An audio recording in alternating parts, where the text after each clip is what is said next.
ঘরে যখন কোনো রকম কোনো সবজি থাকে না, তখন আমি এভাবেই ডিম দিয়ে আলু এই রেসিপিটা রান্না করে ফেলি। হ্যালো এভরিওয়ান, আসসালামু আলাইকুম। Welcome back to my new another video. I am ইমা ফ্রম ইমাস ডেইলি লাইফস্টাইল। আশা করি সবাই ভালো আছেন। চলুন কথা না বাড়িয়ে শুরু করা যাক। আমি শুরুতেই 4টা ডিম এখানে সিদ্ধ করতে বসিয়ে নিয়েছি। যেহেতু একটা তরকারিতে খাওয়া হবে না, তাই অবশ্যই আমাকে আরেকটা ভাজি তরকারি অবশ্যই রাখতে হবে। যাই হোক, ভাজির জন্য আমি নিয়েছিলাম ঝিঙে। এই ঝিঙেগুলোকে শুরুতে আমি খোসা ছাড়িয়ে নিয়েছি এবং তারপরে আমি এগুলোকে ধুয়ে নিয়েছি। ধুয়ে খুব সুন্দর করে এগুলো থেকে চিপে চিপে আমি পানি বের করে নিয়েছি। তারপর আমি এগুলোকে স্লাইস করে কেটে নিব। ঝিঙে ভাজি কে কে খেতে পছন্দ করেন অবশ্যই কমেন্ট করে জানাবেন। এদিকে আমার ডিমগুলো কিন্তু সিদ্ধ হয়ে এসেছে। এবার আমি ডিমে যে আলুগুলো ব্যবহার করব সেই আলুগুলোকে কেটে নিব।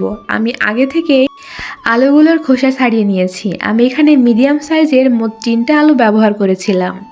এই রান্নাটা করার জন্য অবশ্যই আলুগুলোকে কিন্তু এরকম ছোট ছোট সাইজ করেই কাটতে হবে। অনেকে এগুলোকে ডিমের সাথে সিদ্ধ করেও নিয়ে থাকে। দুইভাবে রান্না করলে এটা মজা হয়। যাই হোক, আমার আলুগুলো কাটাও কিন্তু এখানে হয়ে গিয়েছে। আমি এই তরকারিতে আর একটা জিনিস ব্যবহার করব, সেটা হলো কাঁঠালের বিচি। তাই আমি এখানে বেশ অনেকগুলো কাঁঠালের বিচি থেকে সাদা খোসাগুলো ছাড়িয়ে নিচ্ছিলাম। তারপর এগুলোকে আমি 10 মিনিট মতো পানিতে ভিজিয়ে রাখবো। এরপর ভাজিটা করে নেওয়ার পালা। সেম প্রসেসিংয়ে ভাজি করব, এটা দেখানো মতো বা বলা মতো তেমন কিছুই না। শুরুতেই তেলের মধ্যে পেঁয়াজ কুচি এবং কিছুটা কাঁচামরিচ অ্যাড করে নিয়েছি। তারপর আমি এখানে আগে থেকে কেটে ধুয়ে রাখা ঝিঙেগুলোকে অ্যাড করব এবং খুব সামান্য পরিমাণে হলুদ দেব এবং স্বাদ মতো লবণ দেব। তারপরে একটু নাড়াচাড়া করে আমি এগুলোকে ঢেকে রাখবো।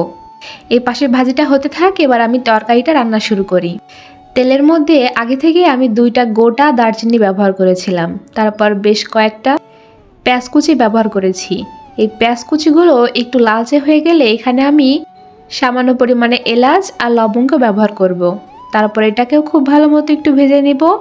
এবার এখানে বাটা মশলা যেমন আদা বাটা, রসুন বাটা, জিরা বাটা এবং কাঁচামরিচ বাটা অ্যাড করেছি। মশলাগুলো যাতে লেগে না যায় সে কারণে আমি এখানে খুব সামান্য পরিমাণ পানি ব্যবহার করেছি।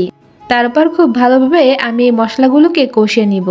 এখানে শুকনো মশলা অ্যাড করেছিলাম, লবণ, খুব সামান্য পরিমাণে হলুদ, ধনিয়া গুঁড়া এবং খুব সামান্য পরিমাণে শুকনো লঙ্কা গুঁড়া। তারপর আমি আবারও ওই মশলাগুলোকে খুব ভালো মতো কষিয়ে নিব। তাই আমি এখানে আবার খুব সামান্য পরিমাণে পানি ব্যবহার করেছি। মশলা কষাতে কষাতে চলে এসেছিলাম আমি ভাজির কাছে। এখানে কিন্তু বেশ কিছুটা পানি বের হয়েছে। এই পানিটা দিয়েই অলমোস্ট এটা সিদ্ধ হয়ে যাবে। এদিকে মশলা কষানো হয়ে গেছে। এর মধ্যে আমি আগে থেকেই লবণ হলুদ দিয়ে ভেজে রাখা আলুগুলো দিয়ে নিয়েছি।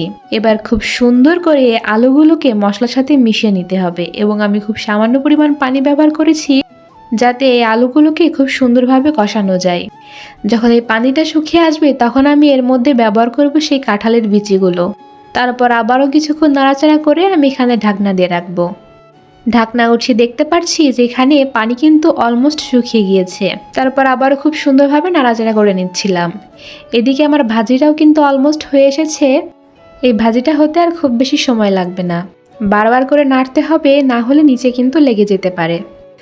তারপর এদিকে এবার পরিমাণ মতো আমি ঝোলের পানি অ্যাড করব।